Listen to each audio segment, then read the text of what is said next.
Blog Talk Radio. Hello, everyone. Good morning. This is Lori Smith on Blog Talk Radio. It is 6 o'clock here in the morning, Wednesday morning, October the 13th, and this is One Child Abuse Survivor to Another with 30-minute live internet streaming radio broadcast from blogtalkradio.com. I'm just waking up, having some coffee, and the chat room is open. I did pop the link in there for the website that we'll be looking at. Again, this is really some good information, and I just wanted to talk about it because I spent much of my life angry, so we're still looking at anger resources, www.angerresources.com, ANGERESOURCES.com. And yesterday we were looking at ways to de-escalate our anger, things that we can do to help ourselves, listed by Dave Decker there on the website, on how to help de-escalate our anger and how so we'll feel better and we'll be able to maybe release some of that anger in a positive direction instead of a negative way, right? So I hope you're getting something out of this. I know I am. This is a great website. There's so much information on here. I hope you will go check it out. We won't cover the whole thing. I just wanted to look at a few pieces of what he had written there, which kind of, to me, sort of represent the whole anger issue, when growing up abused, right? I mean, this is what I'm talking about here, child abuse. So, I'm not a counselor or a therapist. I'm just a private citizen paying to do my own blog talk shows, and I don't have any certificates in those areas. I just wanted to be one more voice. As a survivor, I wanted to be another voice out there talking about this stuff. We don't hear a whole lot about survivor issues, not on the mainstream media. Definitely on things like Blog Talk Radio and other types of media and blogs and whatnot. We'll hear lots from survivors, which is great. But you never hear anything mainstream, and I just I thought, well, I'm just going to add my voice in there and be one more voice out there talking about this stuff and sharing my own sort of story because really it's helpful for me. And also I was hoping that, it might help somebody else down the road, you know what I mean, that to know that they're not alone and that there is help and that there is hope and we do need to keep moving forward and that it is worth it because I'm here to say it's worth it. And so, I'm not a professional. You have to listen at your own discretion. And all of my shows, all of my shows are very sensitive. I talk about abuse, all the topics surrounding child abuse, domestic violence, sexual assault, you name it. And so, you have to listen at your own discretion and know what's good for you to listen to. And if it bothers you, you just have to turn it off, right? Young people under the age of 18, you have to have permission to listen to my show, mainly because there's a lot of adult content on my shows. It is all about stopping child abuse, and but I think internet safety is such a huge issue, and young people really need to learn how to keep themselves safe online. So you should have somebody check this show out, if you're going to listen to it, because they can help you make a decision based on your age and your, how old you are, whether or not you should be listening to this show, right? So do yourself a favor, do me a favor, and get someone who's older, an adult, or someone you trust who's older and can help you make that decision to listen to one of my shows, whether it's on archive or whatnot, and see if it's something you should be listening to. Because I have no idea where the players are placed around, right? So we'll get right into this article here. This is we left off with the de-escalation strategies from Dave Decker, and you can go and check out the information on Dave Decker and Michael Obsatz, and they're the two gentlemen that created this website. And we've been looking at this for a couple weeks now, for sure. This will be like 2.5 weeks probably. But I really think this is good information. We started out looking at the shame-rage connection, which I spent quite a while on because the shame-rage connection was huge for me because I didn't realize what I was experiencing with shame. I knew I was angry and I knew I was raging from being abused as a child and watching my whole family suffer the way that they did and just the whole mess, I had a lot of rage and a lot of anger and a lot of shame, and I didn't realize that's what it was as far as shame went. I didn't understand shame. So that article really helped me out to sort of see, well, hey, the shame doesn't even belong to me. It belongs to the abusers, and it's not my shame, it's their shame. And I don't have anything to be ashamed of, you know what I mean? My behavior was, over the years, at certain times has been shameful, and I've had to, apologize for things that I've done. But as far as the actual shame of being abused as a child, it certainly doesn't belong. It doesn't rest on me. It belongs to the abusers, So that's the whole thing we have to remember, and that article is really worth looking at. So that's why we've been looking at this for so long. It's just something that, growing up abused, I was very angry as a child, very angry as a young person, And a lot of people just associated it, they just kind of looked at it as the fact that, well, she's just a young teenager, so she's just going through these phases, right? People who didn't really look in too closely at the family situation or didn't care. There were some people that knew about it but didn't do anything about it, right? And they just probably figured I was just some angry teenager, you know what I mean, without realizing that that I was holding a lot of anger and rage towards what had happened to my family and what had happened to me. So that's the thing. And then you have to deal with this as an adult survivor, and it can mess up our lives if we don't get help with anger, like helping to manage our anger. And I think it's important to look at this because, I've quit jobs over it many times and gotten so mad that I'll just quit a job on the spot, just because I didn't want to deal with whatever was bothering me, whether it was a boss or whether it's another coworker. Quite often it'd be another coworker, and I'd be thinking, if I don't leave, I'm going to end up hurting that person because I was trained in the arts of how to hurt people. My parents were very highly violent and vicious people, and they instilled in our minds at a very young age how to hurt people, right? So I knew, that I could kill somebody and I could hurt somebody. And I thought, man, I'd leave before that would happen because, of course, I didn't want to hurt anybody. But I didn't know how to handle anything without violence. So I didn't know how to talk to people without becoming violent, right? Because that's how, if anything came up in our home, any kind of argument or any kind of situation where our parents didn't like something that they were doing between each other or towards the kids, it became violent. So I didn't understand how to confront anybody without abuse, right? So I would often not confront people and then end up almost ready to explode because I was so upset by whatever was happening, and then not knowing how to deal with it because I certainly didn't want to hurt them. So, it was hard, right? I did have to do a lot of work on that in my 20s and 30s, right? Because I thought, well, I want to keep a job. I want to be able to keep a job, and I don't want to hurt anybody. So I just stuffed my anger then, just stuffed it down or quit my jobs, whatever, things like this, right? So it has affected my life in a big way. Anger management almost ruined, it did ruin one relationship that I had, and it also could have ruined the relationship with my sweetheart that I'm in right now because we broke up for a year in the beginning because I didn't know how to handle anything in a relationship without violence or abuse, right? And I didn't want to be abused, and so I thought, hey, I'll be the one that's the abuser. I'll be the one. I won't get hurt in this situation. It'll be the other one, my partner. So that's the thing, right? I almost didn't know how to behave properly in a relationship. So it took me a while. It took me, a long while. I spent a year thinking about the whole thing and really trying to get a grip on my behavior and on my own. So, but, some people think, it can happen overnight. And I don't think it does. It's a process, right? And we have to learn what triggers us. We have to learn what causes us to feel a certain way and then how we're going to react so that we don't react the same old way, which would be with anger, violence, abuse, verbal abuse and whatnot, even some physical abuse. We have to learn how to change that behavior, especially if that behavior is really just our first response, because that's what we know. We have to really learn how to change that so that we're not the abusers, right? Because that's the thing. I didn't want to be an abusive person, but I didn't almost know how to not be an abusive person. So it took me a while to figure it out. And I didn't want to be like my parents, and I didn't want to hurt people, but I didn't know anything else. I didn't know how to handle anything any differently because I was not shown and didn't understand. So now then I realized, hey, we can talk about things. We don't have to get violent. We don't have to allow these feelings to cause us to get so angry that we're going to abuse somebody. And that's why I like this website, because it's got all kinds of good stuff on here about how to do that, right? So that's what Dave Decker and Michael Obsat's really probably they specialize in this whole field. So that's why this website's awesome, and I hope you will go there, www.angerresources, ANGERESOURCES.com, and check it out.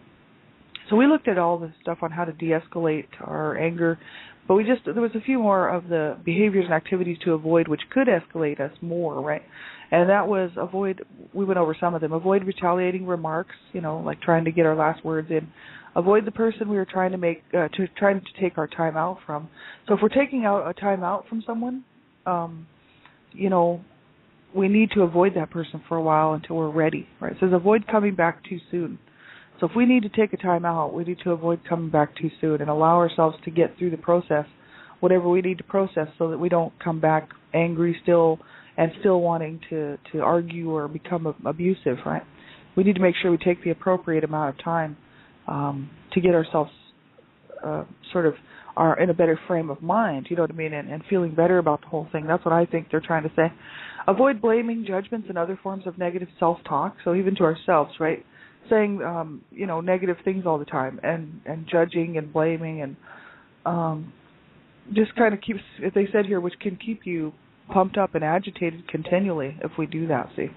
Avoid alcohol or other drugs, that's another one, even caffeine, right, which, can contribute to more anger, they said, which caffeine is a big one for me. I drink a lot of coffee, and I have cut down, but still, for some people, it can cause it to escalate, right, because they're hyped up.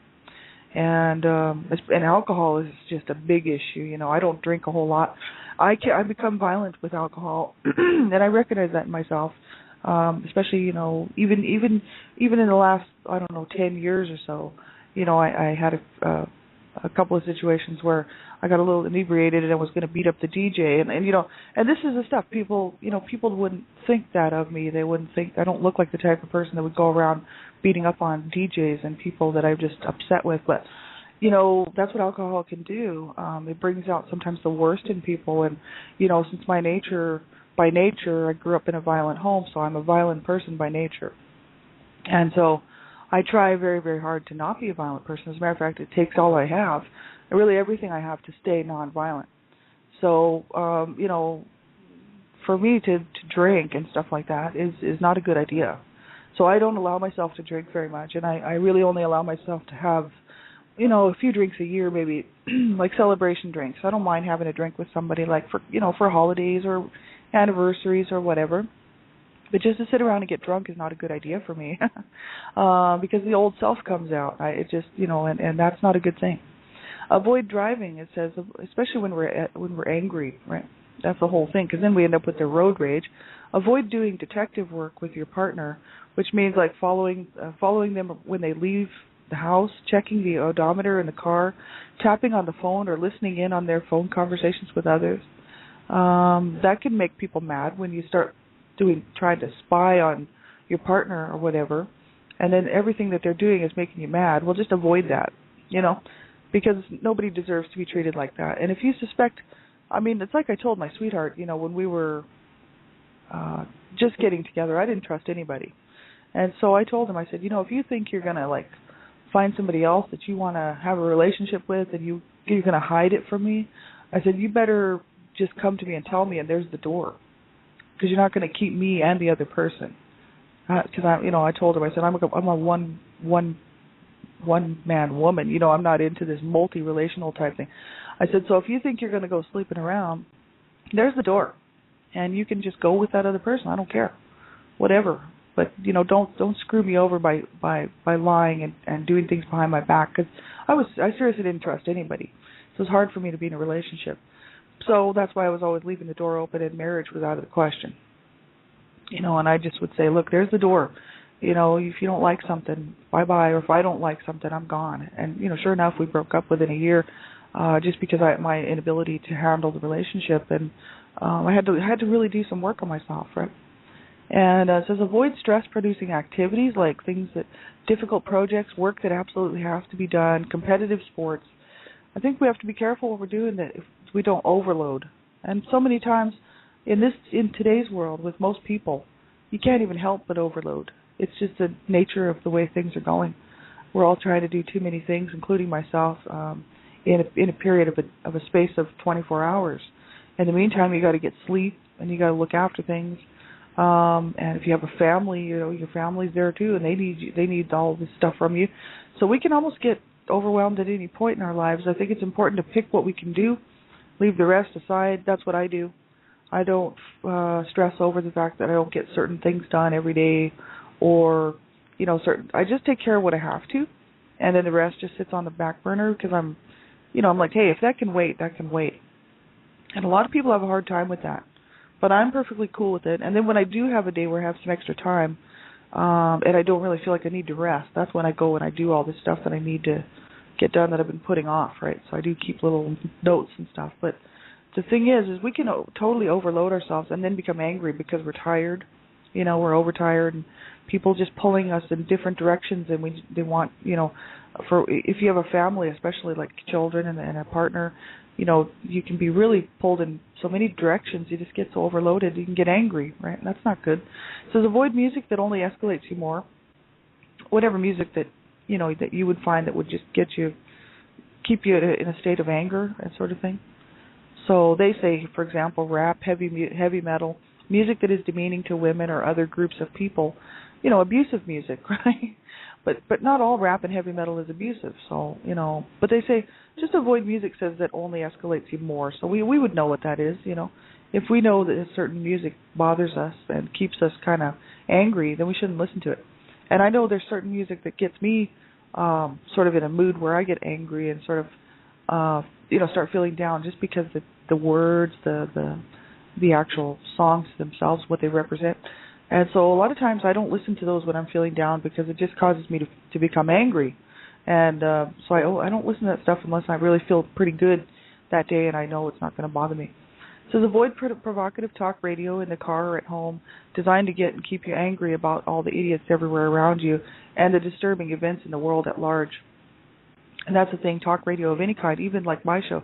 That's why I'm always telling people, listen at your own discretion. If it's something that makes you uncomfortable, then you have to turn it off.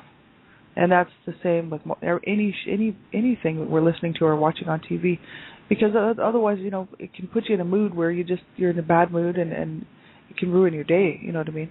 And nobody wants that, right? So you have to be in a sort of a frame of mind that, okay, I can listen to this without it bothering me, or I feel strong enough today that I know if I listen to this, it's not gonna ruin my day or cause me to be angry or depressed or whatever, right? And so it's very important to know how you're feeling and what your limitations are, and what you can listen to, what you can't listen to. So that's the thing, because otherwise it could cause you to be upset and angry. I don't like to listen to people yelling. So when I can't watch like all those TV shows where everybody starts yelling and screaming at each other, because that's how I grew up. So I try to avoid that.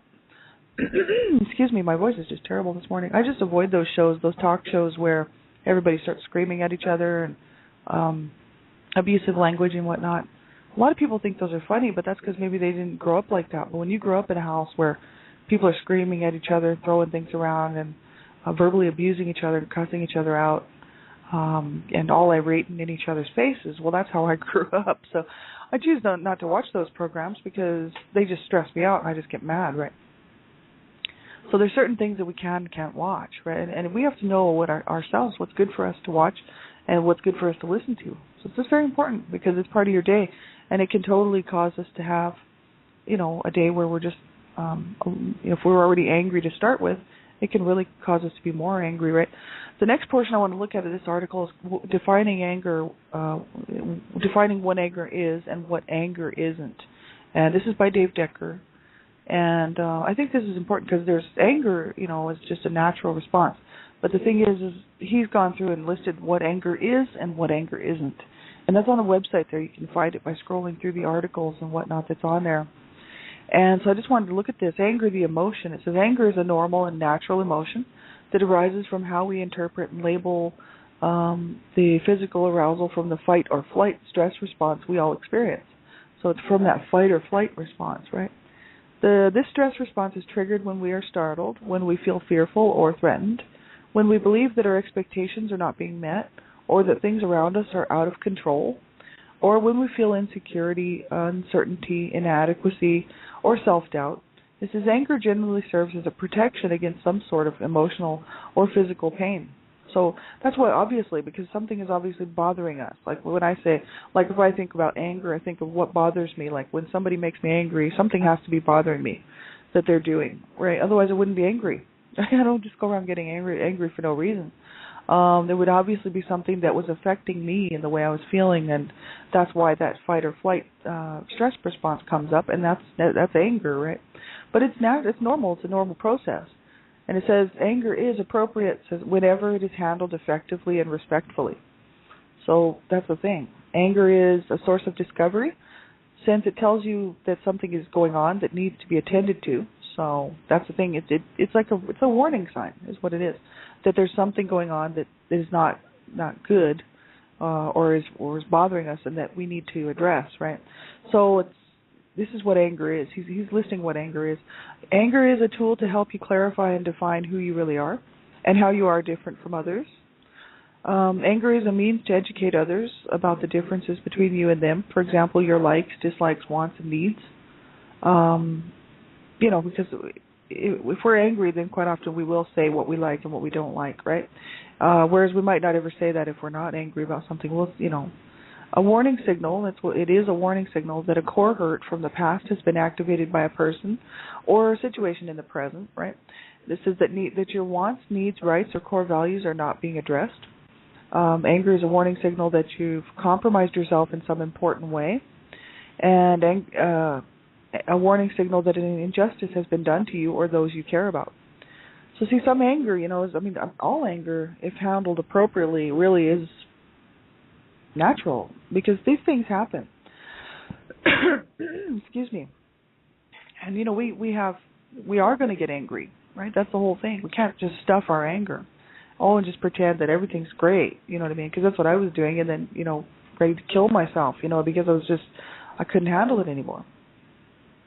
Just the whole rage that was going on inside of me, and along with depression. So that's bad mix.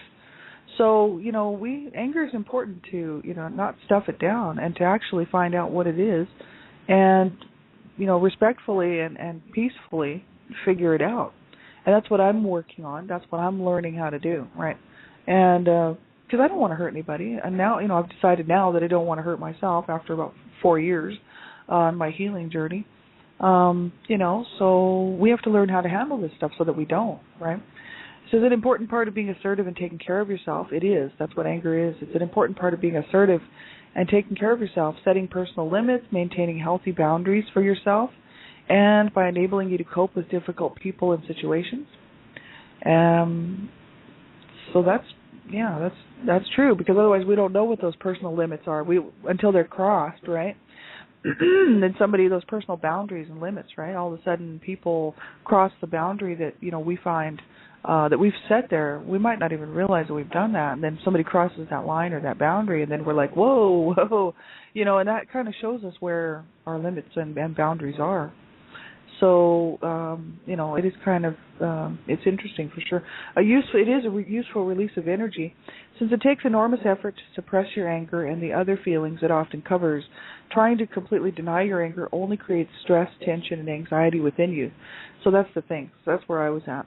And just because I was suppressing my anger, and only allow it to come out, periodically, and blow up on somebody, right, who had probably only just done something minor. And then it would just be to the point where that was just the last straw, and I couldn't take anymore. And that person would get the wrath of my anger that had been building up for like 2 years. So that's the thing. It's not a good idea to stuff anger, because it just turns into really serious rage, right? And that's very damaging on a person's body, right? It's very hard on a person. A catalyst and a way to tap into your personal power. That's what anger is, a catalyst and a way to tap into your personal power, since it can produce the energy necessary to help motivate you to solve your problems, address important issues, and accomplish what you need to do at times. It's true, because certain times, that I've been angry where people say, you'll never be able to do this, or you'll never be able to do that. Like that. I use that as almost like a catalyst for then to go ahead and prove them wrong. Quite often I'll do that. If somebody says, oh, you can't do this, or you can't do that, you'll never do this, or, my parents were really famous for that kind of stuff. You'll never make it, you're just a loser, and blah, blah, blah. I'd be like, well, I'll show you, you know what I mean? So sometimes it does help us to motivate us to do things, to get busy and solve problems, address important issues, and accomplish what we need to do at times. I know sometimes I'll get angry because I'm not getting certain important things done that I should be getting done, and once I realize that that's what the anger is about, it does kind of promote me to get busy. So yeah, in a certain way, I guess if we look at anger and really study it, this is really what's going on. A form of protection. It is a form of protection. excuse me, since anger often surfaces in a destructive fashion, for you and those close to you, if it is not addressed directly and effectively. So that's kind of crazy, isn't it? It's like a form of protection, and because it's a fight or flight stress releaser. See, so as soon as something happens that we don't like, obviously there comes the anger. And what is it? It's just a reaction, really. It's just going to happen, right? So we have to learn how to address it properly, right? But stuffing anger is no good, because it is a form of protection against what would bother us, right? What would cause us to feel like that is obviously a problem, right? Anger is a gift to others. It says, in sharing your anger and the other feelings it hides involves taking a risk and allows you to become vulnerable, which can open the door to new information about you and others, and to trust and the intimacy in your relationships, right? It says, if you do not address and handle your anger in an effective and respectful way, however, you will allow your anger to build and fester within you. It can lead directly to the attitudes and behaviors discussed below, which are distortions of anger, the emotion. So, if we don't address it and handle it properly, it just builds. It gets bad, right? And that's that's the thing, right? This is very serious, and this is where abusive behavior kind of comes in. We're looking at even towards our own selves. You know what I mean? But what he mentions here is cynicism, hostility, disgust, contempt, and that's the attitudes. So if we don't handle our emotions, the emotions of anger properly, get a grip on it, and learn how to handle our anger, like he says, in an effective and respectful way, then it'll just build and fester into cynicism, cynical, right? Hostility, disgust, contempt, and that's the attitudes. So these are attitudes that consist of mistrusting the motives of other people and brooding about and focusing on others' real or perceived injustices towards you. It says these negative attitudes lead to viewing the world as an unsafe place and continually looking for and expecting others to be incompetent and inadequate, be inconsiderate, unfair, and untrustworthy, go out of their way to hurt or mistreat you, take advantage of you, or cross you in some fashion, right?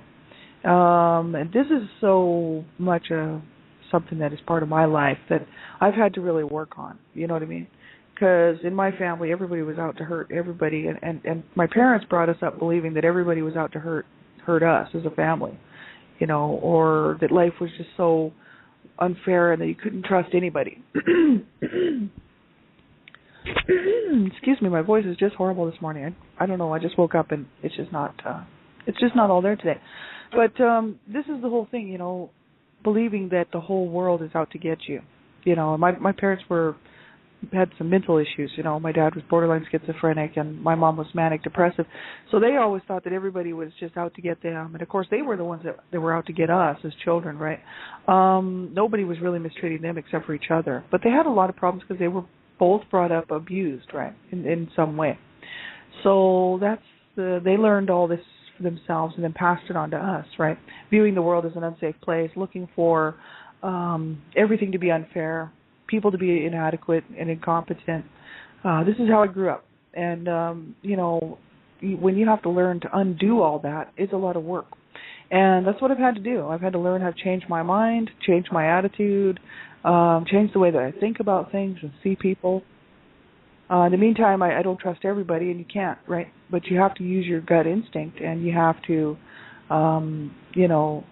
you have to learn to trust yourself with your judgments about trusting others, right? So, if I get something, a gut instinct, then of course I'm going to go with it. But just to be untrustworthy and just saying, I don't trust anybody, well, how can I expect them to trust me? That's the whole thing. We all, you do take a chance in doing that, but, you don't have a good life if you don't. But it says, this is so interesting, the rest of this article here. We'll finish this tomorrow morning. Have about a minute left. There's quite a bit left to it here. Aggression and aggressive behaviors and whatnot because of that. And we'll go on and look at the rest of this. And you can check it out at www.angerresources.com, ANGERESOURCES.com. And the rest of this article is here. It's great stuff.